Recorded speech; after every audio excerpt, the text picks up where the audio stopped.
Good morning. Thank y'all for coming. My name is Assistant Chief Chism. I am the Assistant Chief of Operations, and I'm just, without further ado, I'm going to introduce the individuals. This is Captain Stillwell, Captain Poston, Captain Wuest, and Fire Specialist from Morgan's Point, Katharine Meyers. Just to open it up, feel free to ask any questions.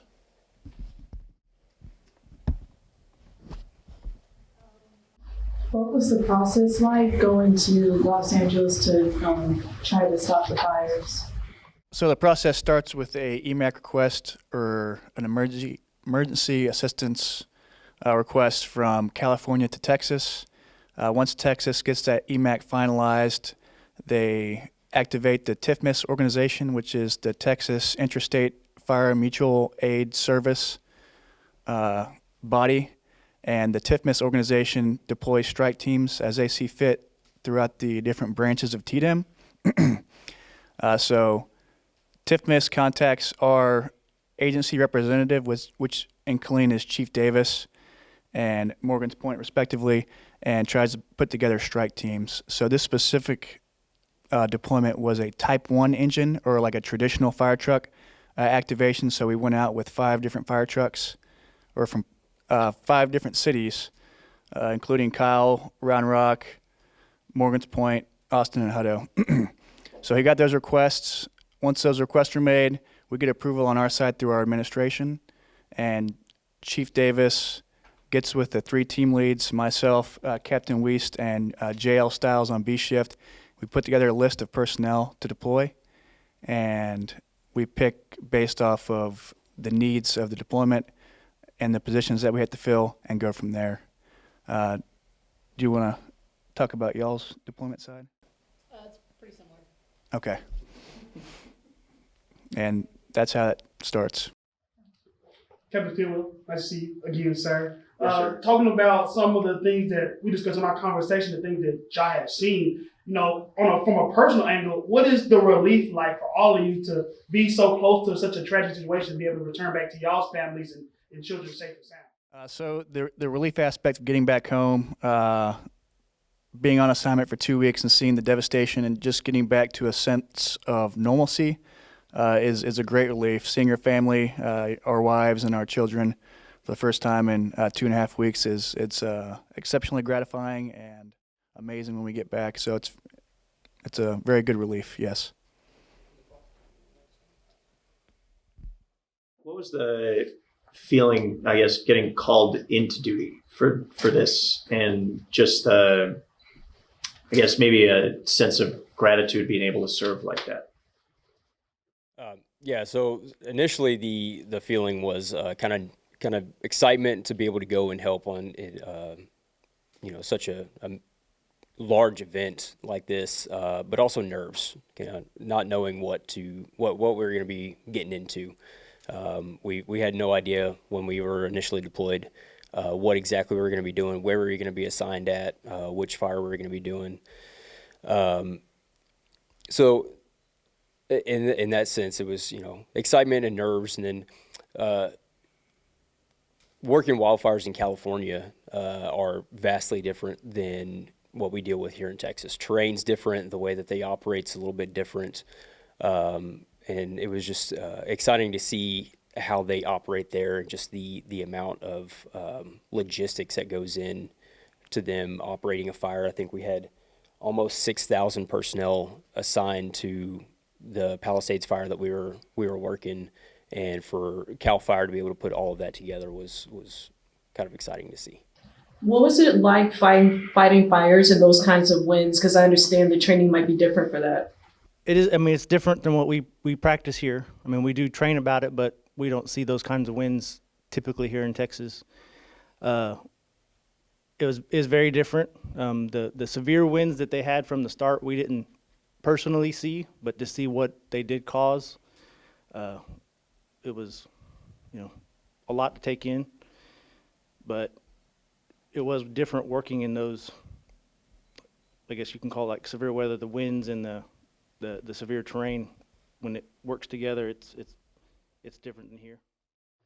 Has there been any change in maybe perspective after seeing the scale of what happened in California and returning home here?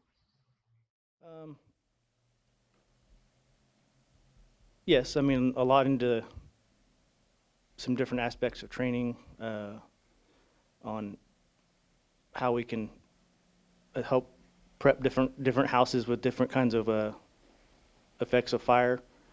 But you have more on that? One of the things that we learned, aside from wind-driven fires being extremely hard to stop, is how we can train our department to be prepared for fast-moving fires in a wildland-urban interface area like that, where you have houses butted up against wildland, and how we can prep and defend those houses to try to prevent a large loss of structures like we saw in California. They had, obviously the severe winds. There's not a whole lot they can do with as strong as those winds, but being able to see that kind of environment and knowing that, there's some things that we can come back and kind of train our department on what we can do to hopefully prevent something like that from ever happening in our communities. Fire Specialist Meyers, you talked, in our conversation about the collaboration with, obviously Morgan's Point, Killeen, Toto, even Austin. So what does that mean to you to be able to have all these Texas entities come together to fight this tragedy, and also the collaboration that you had with entities out in California, talking about Oregon and some of the other entities that y'all met out there? Yeah, so I think one of the great things about the fire service in general is that even though we have different techniques and we have different ways that we train based on our service areas, we're also very adaptable. And we kind of feed off of other departments and learning their techniques and skills that they can teach us that might be able to help us out in our own service areas. So to be able to work with Killeen, that's obviously a much bigger city than Morgan's Point. The way they operate is different than us, but there are a lot of techniques that I brought back to Morgan's Point that we're going to try and implement. And then, as they said before, it's a completely different terrain. It's a whole different animal that you have to try and tackle out there. We do have a lot of wildland-urban interface in Morgan's Point. We have a lot of green areas that butt up to new developments. So I think that talking with some of the Cal Fire and the crews from Utah and Oregon just brings in even more experience that you can bring back. Considering the difference in terrain and area and residential, happenings, what are some of these techniques that you can take that you learned out there that you can bring back to Central Texas? I would say the biggest thing is actually public education on how to prepare your own house in these kind of situations. Being able to kind of do a structured triage of your own facilities and your own houses in your neighborhoods, and letting the public know things they can do if they do have to evacuate, that can help kind of possibly save their house. Could you guys tell us what you did there? I mean, did you guys see some action firefighting, or did you just do mostly support? We did some fire activities. We were patrolling, which would say the hotlines, where fire had passed. By the time we had arrived, it was at least 7 days after the incident had started. There was still active fire, but there were still spots where neighborhoods unburned, that were lucky where fire had passed over, but they had to make sure that no small ember was going to get left behind. And when we'd go a couple days without wind, all it would take is that one next day when the wind picked up for it to start off again. And they did have some small starts here and there, but they were all contained quickly. And then they had some other new fire start after we had arrived. But we did do a lot of patrolling fire lines and mopping up hot spots, and just like I said, the patrolling was the more important thing to make sure that no new starts or no hot spots were missed. How would you describe the scene when you guys arrived to those fires and just the destruction?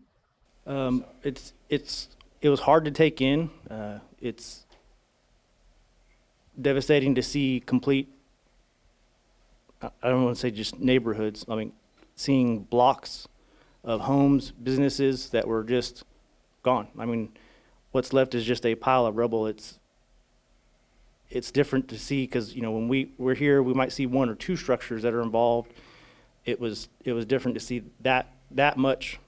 I think it was over 7,000 buildings that were damaged, mostly destroyed during this event, and that was just for the Palisades fire. And it was a lot to take in. Did you guys come across any issues while out there at all? When trying to put out the fire? No, not really. We didn't have any issues logistically and operationally. The California Cal Fire service is very sound. From our check-in process to our demobilization process, it was seamless. We had no issues. Like on our check-ins, we checked in to get our vehicles inspection, which is standard. Those happened within 15 minutes. They were doing 3 trucks at a time, and our demobilization process was of similar accord. The logistical side, they've got it well facilitated. Like you said, 6,000 firefighters, and getting in and out, and lots of police, fire support staff, and it was seamless. Is there a moment that sticks out to you all specifically, whether that's shocking or heartwarming? Shocking, I have a good moment when we first arrived in the general area of the Palisades fire, and we were starting the check-in process on our first work day. We were driving down Pacific Coast Highway, or PCH as it's called, and the house is on the coast and the business is on the coast. They're just completely demolished, like Captain Wuest was saying. All that was left was iron and collapsed sheetrock and ceiling, roofing tiles and things of that nature.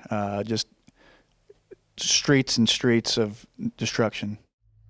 Captain, we talked a little bit about, obviously going with Jasmine's question, like some of the destruction that y'all seen. You all are trained to respond quickly to high-intense situations, keep y'all's composure. Was there a moment out there with the level of destruction that y'all described, that y'all had to check yourselves in terms of, emotions, or making sure that you weren't making yourself the priority in terms of overwhelming emotions? No, sir, not for me personally.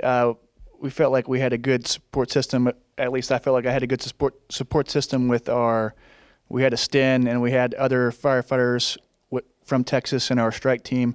So we felt like we had a strong network.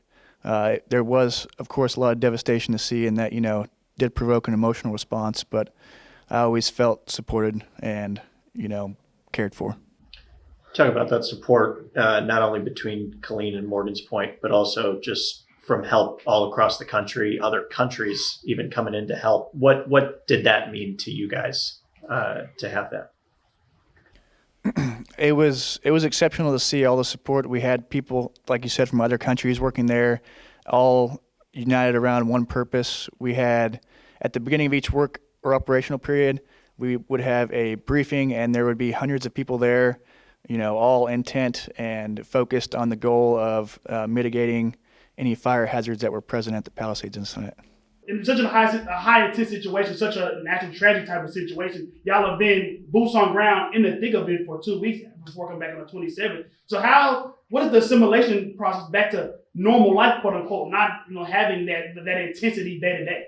Well, I can only speak to me personally. We got home and we were greeted by a myriad of Killeen representatives and fire department employees and stuff, and the media was there, so they were happy to see us. They welcomed us home jubilantly, and then we get all of our stuff ready and prepped to get our vehicles and equipment back in service, and we leave the station. And then once you leave the station, it's like a switch, at least for me, that it turns. And I was Stillwell for the last 3 weeks, and now I'm just, Marcus, off the clock and getting ready to go home to see my family. The transition getting back to normalcy was pretty quick. I mean, we had a lot of help, once we returned with getting our gear demobilized off the truck and ready to go. And for me personally, it was almost instantly. As soon as I left the station, I went home and then went to my kids' soccer practice. So getting back to being dad was it was nice, going from being a firefighter, working, one of the most costly, devastating incidents in U.S. history, to just being another dad in the city of Killeen. Was a pretty quick transition, but nothing I wouldn't give up. It's the same, just that sigh of relief, I guess, once we finally got the equipment back in service and starting to head home. It was that sigh of relief, get home, and then to see the kids, the wife, and be back at the normalcy of your own life. It was good. Pretty much the same thing they've already said. I think one of the first things that you learn coming into fire and EMS is how to go from work mode to home mode fairly quickly. So getting back into home mode was nice. Getting to sleep in your own bed was probably the best part. And then just kind of rolling back in and getting things back into your normal routine. Fire Specialist Meyers, when you talk about your partner being a first responder as well, kind of taking that macro step back, obviously the level of devastation and tragedy that y'all saw, how does this kind of reinforce, why y'all do what y'all do and that passion that y'all have for serving others? I think that's a very individual thing, so I'm only going to speak for myself. I had a very big draw to serve. That's why I decided to come into the fire and EMS kind of profession. I am very, very blessed to have a wife who is also a part of the first responder community and also has that call to serve as well. Definitely makes things a little bit easier when you come to being deployed for 2 weeks, and also for somebody that you can talk to that understands that on-off switch that you need to have. It's different. I mean, I don't have a first responder wife, but she understands the part that there is a cool off time when you get back. I mean, from a bad shift at just normal work, but especially this. But this, we had a 2-day ride home where we had time to let most of it go and start to turn back to ourselves. So it made it easier to turn back to our normalization once we left. I guess you can say work. Left here once we were finally demobilized. My wife's not a first responder. She used to be a dispatcher, a 911 dispatcher, and before that she was in the military, so she understands the public service aspect of my job, as well as the need to decompress when needed, and she knows that when I'm ready to talk, I'm going to talk, and she's there to listen, and she's always done a great job of just giving me my time and my space whenever I need it. And I think that's important for any spouse of public safety to know.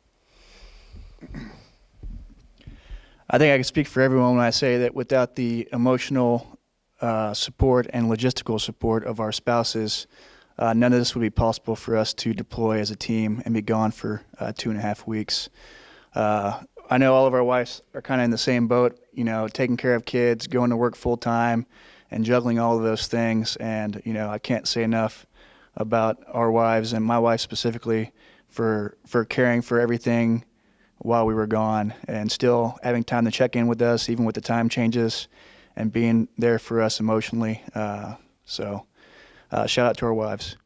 Talked about the Fire Specialist Meyers talked about the strategies that you take back and the things that you learn from the deployment. What is the balance of holding on to this experience, remembering obviously being honored by being selected for this, but also not retaining some of the large-scale devastation or trauma that y'all might have been subjected to? It's a fine line, and I think that there's always a part of it that you do carry with you. That is also just part of being in public service and being a first responder. There are going to be things that you're always going to kind of carry with you in terms of the devastation that you see.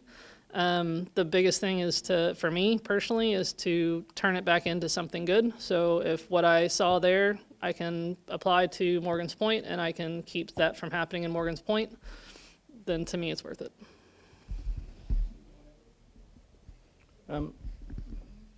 To the same as what she said, I mean, we can bring things we've seen where changes could have been made or they were in place and that saved a structure. We still have all the outskirts of town or pockets of town where you have the urban interface and things that people can take into account and do around their house to help keep a wildfire. Now, it's not going to 100% stop it, but things that can help prevent the house catching on fire. But those are things that we can bring back to our community. Yeah, I think one of the best ways for me personally, to kind of combat the devastation that we saw is to also think about the love and support and gratitude we saw while we were there. From the minute we left out of Austin, heading towards California, and the entire time we were in California, daily, constantly, we were getting waves and thank yous and support from the citizens in LA and the surrounding areas, and even on the drive up there, people waving, honking, saying thank you.